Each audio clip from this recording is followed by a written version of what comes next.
Let's start with the algorithm. My maze is generated using the Hilbert Lookahead algorithm developed for Minecraft by dQueryC. This algorithm uses a continuous fractal space-filling curve as the basis for the maze. The Hilbert curve covers the entire space of the square, visiting each cell once in a sequential continuous line. Here are some examples of the curve in a 4x4, 8x8, 16x16, and 32x32 formats. The algorithm works by having each cell randomly choose a path into a cell that is further along in the sequence, never stepping back.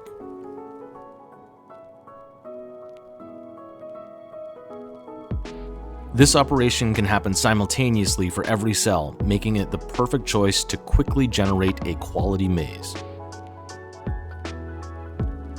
One thing to note, since the algorithm can only step forward, there are certain cells where there is only one option to create a path, making the same open walls in every maze. This is a somewhat trivial limitation though. Likely the number of possible outcomes is still astronomically huge. I chose to use the 121.2 redstone experiments for this build. The line wire order changes that allow for random update order make the 4-way randomizer very easy to pull off. You also need to be able to lock off certain directions depending on where a cell lies in the sequence of the curve. All you need to do is remove a corresponding piston, and now you have a 2- or 3-way randomizer. If you follow my channel, you'll know that I teased a 5x5 maze cell that doesn't use redstone experiments. Instead, it uses a randomizer I learned about from Sleeperpin in his randomized spanning tree maze video. This is an extremely effective and surprisingly simple 4-way randomizer design. Unfortunately, I haven't been able to find a way to lock off certain directions. If you block off one of the hoppers, then items can get lost. Over time, the dropper will deplete and the randomizer will break.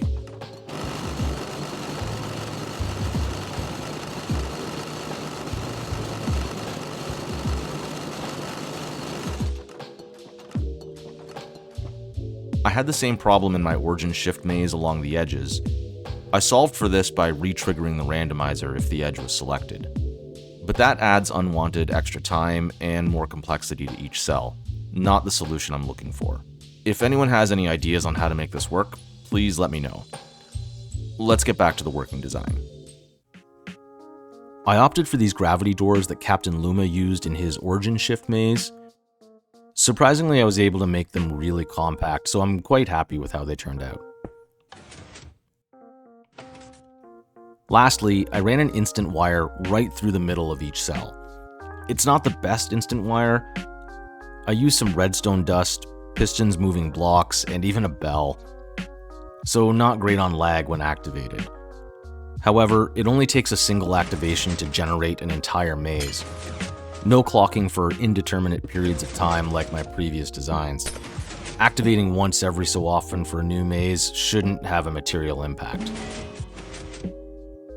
Also, no hoppers. All this fits into a 7x7 diameter, 6x6 when tiled, and only 8 blocks tall, far smaller than dQueryC's own design. From activation to generation is 20 ticks or 1 second, plus a few ticks for the concrete powder to fall in place, but it's a falling block that you can walk through, so I'm counting it as usable in 1 second.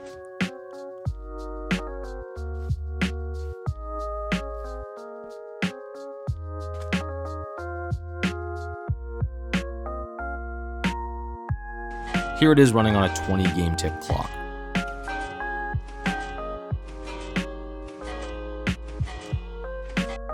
I've done up a small scale maze here using the 4x4 Hilbert curve.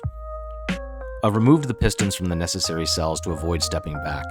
In their place, I've put some rails to update the CUD that's formed here. And I've built an input limiter for 1 second intervals as spam protection. And that's it. That's the 1 second maze.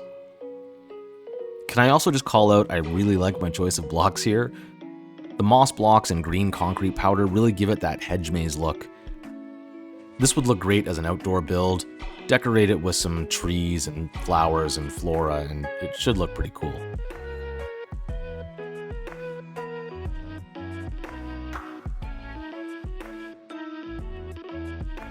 But let's make it a bit more interesting.